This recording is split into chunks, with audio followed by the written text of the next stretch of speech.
भजन करना चाहिए। तस्मात् एकेन मनसा भगवान सात्वताम पति। सात्वत मानी महाराज जी करते थे भक्त।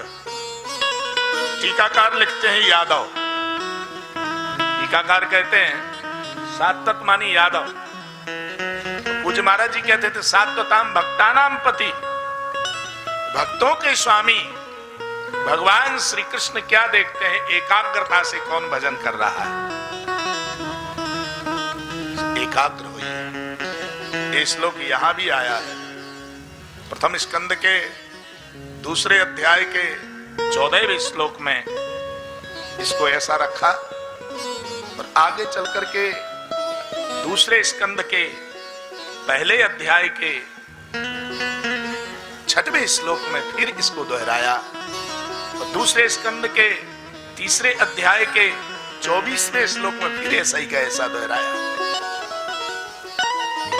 इससे सिद्ध होता है कि कोई बात एक बार कहने से यदि कोई नहीं माने तो 3 बार उसको बताई जाती है रास्ता। हमारे यहां ऐसा कहा जाता है कि त्रिवाचा भरने पर वो बात सिद्ध हो जाती है। तो भागवत ने 3 बार इस बात को कहा। श्रोतव्य, सुनो उनको। कौन को सुनो? जो सबकी आत्मा है। सबकी आत्मा कौन है? श्री कृष्ण। श्री कृष्ण को सुनो। श्रोतव्य, जिसको सुना जा रहा है उसी को कीर्तितव्य, उसका कीर्तन करो खूब ताली बजा बजा करके। कीर्तितव्य, ध्येय उन्हीं का ध्यान करो। जिनको तुमने सुना है, जिनको तुमने गाया है, उसी को सुनो। सुन करके मन का काम होगा, तुम्हारा दिमाग उसमें लगेगा, ध्यान लग जाएगा। कीर्तन से तुम्हारी वाणी पवित्र हो जाएगी। और ध्यान रखेंगे, श्रोतव्य कीर्तितव्यश्च ध्येय, ध्यान करने में तुम्हारा मन लग जाएगा। इसलिए मन, वाणी और कर्म।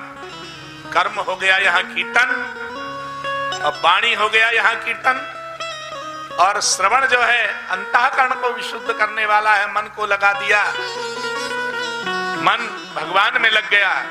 इसलिए मन के द्वारा भी भगवान का स्मरण, वाणी के द्वारा भगवान का कीर्तन, और कानों के द्वारा श्रवण करके ये कर्म हो गया सत्संग। ये सत्कर्म हो गया, सत्कर्म हो गया ये। इसलिए ध्यान रखें, मन क्रम वचन छाड़ी रघुराई। भगवान के चरणों का स्मरण करते रहें। मन से, वाणी से और कर्म से भगवान के होने की कोशिश करो। ये तीनों श्लोकों ने ये बात कही।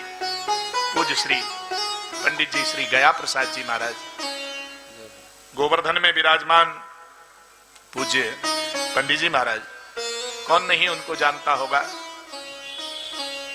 जब पहली बार पूज्य बाबा से मिले, बाबा मानी परम पूज्य नित्य वंदनीय ब्रह्मलीन स्वामी श्री उड़िया बाबा जी महाराज, उड़िया बाबा जी महाराज से मिले जब पहली बार, तो उन्होंने कहा महाराज जी अब क्या करना चाहिए? हम सब छोड़ के आ गए, सबको छोड़ दिया,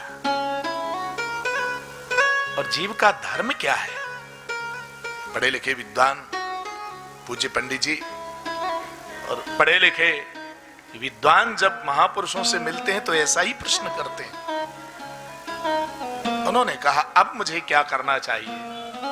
तो यही श्लोक उन्होंने कहा, ये जो आपको सुनाया गया,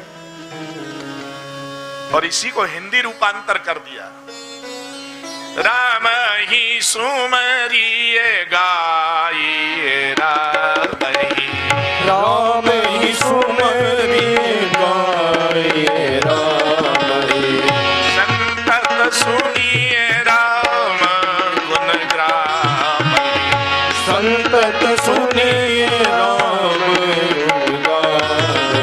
राम ही सुमरिए गाइए, राम ही सुमरिए गाइए, राम ही संतत सुनिए राम गुण ग्राम, संतत सुनिए राम गुण गाइए, संतत सुनिए राम गुण ग्राम, संतत सुनिए